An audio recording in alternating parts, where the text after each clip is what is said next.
Government of India act of 1919 और Montague Chelmsford reforms.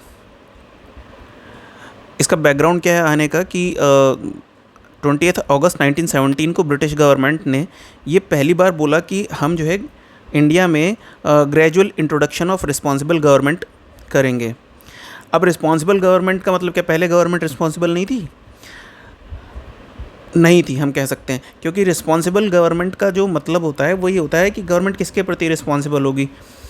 तो Westminster model में ये होता है कि गवर्नमेंट रिस्पॉन्सिबल होती है, उसकी कलेक्टिव रिस्पॉन्सिबिलिटी होती है लेजिस्लेचर के प्रति। जैसे हमारे यहाँ इंडिया में जो गवर्नमेंट है या एग्जीक्यूटिव है, उसकी जो कलेक्टिव रिस्पॉन्सिबिलिटी है वो किसके प्रति है, वो पार्लियामेंट के प्रति है हमारे। तो पहले जो एग्जीक्यूटिव होती थी उसके ऊपर किसी का कंट्रोल नहीं होता था, मतलब लेजिस्लेचर का कंट्रोल इतना नहीं होता था, उससे लेजिस्लेचर के प्रति वो जवाबदेह नहीं होती थी। हमने पिछले जो एक्ट्स देखे हैं 1909 के और उसके पहले के, उसमें क्या हुआ है, धीरे धीरे थोड़ा थोड़ा रिस्पॉन्सिबल बनाया गया है कि भाई लेजिस्लेचर को बहुत थोड़े थोड़े हक दिए गए हैं कि एग्जीक्यूटिव से आप क्या पूछ सकते हो। तो हमने देखा 1909 में कि आप बजट के ऊपर कुछ पूछ सकते हो, थोड़ा बहुत सप्लीमेंट्री क्वेश्चन कर सकते हो एग्जीक्यूटिव से। नहीं तो जो एग्जीक्यूटिव यानी जो गवर्नमेंट थी वो बिल्कुल अनकंट्रोल्ड थी, उस पर कंट्रोल होता था तो वायसराय का और गवर्नर्स का, बाकी कोई उनसे क्वेश्चन भी नहीं कर सकता था। जैसे आज हम देखते हैं गवर्नमेंट की कार्यशैली के ऊपर क्वेश्चन होता है पार्लियामेंट में। पार्लियामेंट क्या है, लेजिस्लेचर है, गवर्नमेंट क्या है, एग्जीक्यूटिव है। लेकिन पहले जो एग्जीक्यूटिव होती थी वो बिल्कुल एक तरीके से जवाबदेह नहीं होती है लेजिस्लेचर के प्रति, तो वो रिस्पॉन्सिबल गवर्नमेंट नहीं थी। अब हम क्या देखते हैं रिस्पॉन्सिबल कैसे है, हम लोग मेंबर ऑफ पार्लियामेंट को चुनते हैं, मेंबर ऑफ पार्लियामेंट जाकर पार्लियामेंट में बैठते हैं, फिर वहाँ पर वो गवर्नमेंट से क्वेश्चन करते हैं, हमारे हितों के लिए गवर्नमेंट से क्वेश्चन करते हैं। तो वो जो उनके राइट्स हैं क्वेश्चन करने के, गवर्नमेंट से वहाँ डिस्कशन करने के, वो और बिल के कोई बिल आ रहा है तो उसके पक्ष या विपक्ष में वोट डालने के, तो इस तरह से हमारा कंट्रोल है एक तरीके से, क्योंकि हम उनको चुनकर भेजते हैं, वो हमारा रिप्रेजेंटेशन वहाँ पर कर रहे हैं। पहले क्या होता था, लेजिस्लेचर में कुछ लोग नॉमिनेट होकर के आ गए, कुछ बॉडीज़ ने नॉमिनेट कर दिए, कोई डायरेक्ट इलेक्शन भी नहीं होता था, और वो लोग जो है बैठ करके उन्होंने लॉ भी अगर बना दिया तो एग्जीक्यूटिव किस तरह से उसको काम कर रहा है ग्राउंड पर, तो एग्जीक्यूटिव ही काम करेगा, किस तरह से काम कर रहा है उस पर कोई क्वेश्चन नहीं कर सकता था। तो इस तरह से वो अनकंट्रोल्ड था और the government was not responsible actually. तो 1919 में जो एक्ट आया इसमें अंग्रेजों ने फिर थोड़ा सा झांसा दिया कि भाई now we will be introducing gradually responsible government in India. अब कितना है वो हम आगे देखते हैं। ये एक्ट 1919 में आया था और इनेक्ट हुआ था 1921 में। इसके फीचर्स क्या थे,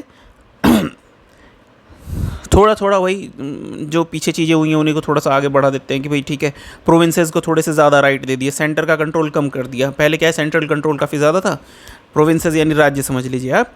तो क्या कर दिया था कि सब्जेक्ट डिवाइड कर दिए, ये सेंट्रल सब्जेक्ट्स हैं, ये प्रोविंशियल सब्जेक्ट्स हैं। इन चीज़ पे सेंटर कानून बना सकता है, इन चीज़ पे प्रोविंस जो है कानून बना सकता है, ठीक है। तो अपने लॉज उनको बनाने थे, सेंटर वालों को सेंट्रल सब्जेक्ट्स पे, प्रोविंशियल वालों को प्रोविंशियल सब्जेक्ट्स पे लॉज बना सकते थे। तो कुछ पकड़ ढीली की गई थी, कुछ अब वापस पावर को डिवाइड किया गया था सेंटर और स्टेट के बीच में। कुछ सब्जेक्ट्स डिवाइड कर लिए थे कि इस चीज़ के कानून तुम बनाओगे, इस चीज़ के प्रोविंसेस बनाएंगे। लेकिन अभी भी सेंटर ज़्यादा स्ट्रॉन्ग था, यानी वायसरॉय ज़्यादा स्ट्रॉन्ग था गवर्नर्स से, और वायसराय की जो एग्जीक्यूटिव काउंसिल थी, जो सेंट्रल लेजिस्लेचर थी, वो प्रोविंशियल लेजिस्लेचर वगैरह से ज़्यादा, मतलब सेंटर के पास ज़्यादा पावर थी। अब प्रोविंशियल सब्जेक्ट्स को क्या किया था, यानी स्टेट्स में डायरकी लाई गई थी, यानी डुअल रूल, यानी द्वैध शासन जिसे कहते हैं, जो एक बार हमने पहले भी पढ़ा था पिट्स इंडिया एक्ट में। द्वैध शासन, वही द्वैध शासन राज्यों में आ गया था। कैसे आ गया था कि जो प्रोविंशियल सब्जेक्ट थे, यानी जिसे आज की डेट में हम स्टेट सब्जेक्ट कहते हैं अपने कॉन्स्टिट्यूशन में, तो वो जो पहले प्रोविंशियल सब्जेक्ट के नाम से जाना जाता था, उसको क्या है फर्दर 2 पार्ट में डिवाइड कर दिया था।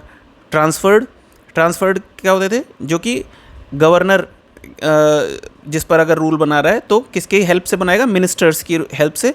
वो मिनिस्टर रिस्पॉन्सिबल होंगे लेजिस्लेटिव काउंसिल के प्रति, ठीक है। तो 2 तरह के ट्रांसफर्ड हो गए। ट्रांसफर्ड मतलब कि गवर्नर जो है मिनिस्टर्स की हेल्प से, उनके एड से इन सब्जेक्ट्स पर, ट्रांसफर्ड वाले पर लॉ बनाएगा। और रिजर्व सब्जेक्ट्स, जिसमें क्या होगा कि गवर्नर सिर्फ अपनी एग्जीक्यूटिव काउंसिल की मदद से, without being responsible to legislative council, किसी के प्रति रिस्पॉन्सिबल नहीं है, उसके लिए रिजर्व हैं ये गवर्नर के लिए सब्जेक्ट। वो और उसकी काउंसिल मिलकर इस पर लॉ बना सकती है। उसे किसी भी जनता के प्रति जवाबदेह मिनिस्टर से बात करने की या किसी भी तरह से किसी और की एक्सटर्नल हेल्प की ज़रूरत नहीं है, वो एक्सक्लूसिव पावर है उसके पास में। तो स्टेट में 2 तरह से हो गए, ट्रांसफर्ड और रिजर्व्ड। इसी को हम डायरकी इन स्टेट्स बोलते हैं 1919 में। ये एक अनसक्सेसफुल जो है एक एक्सपेरिमेंट कह सकते हैं हम। और क्या क्या चीज़ें आई थी इसमें? फर्स्ट टाइम इंडिया में बाई कैमरल सिस्टम लाया गया और डायरेक्ट इलेक्शन का सिस्टम लाया गया। बाई कैमरल मतलब पहले एक ही सदन होता था, फिर उसको 2 सदन में डिवाइड कर दिया। यानी initially there was only 1 house, now there were 2 houses. कौन कौन से? एक काउंसिल ऑफ स्टेट्स यानी upper house and legislative assembly lower house. आज के कंटेक्स्ट में बोलेंगे तो काउंसिल ऑफ स्टेट्स आज के हिसाब से है राज्यसभा और लेजिस्लेटिव असेंबली है आज के हिसाब से लोकसभा। तो ऐसे फर्स्ट टाइम 2 हाउसेज में डिवाइड किया गया। और डायरेक्ट इलेक्शन का कॉन्सेप्ट भी सबसे पहले 1919 में लाया गया। Majority of the members of both houses were majorly chosen.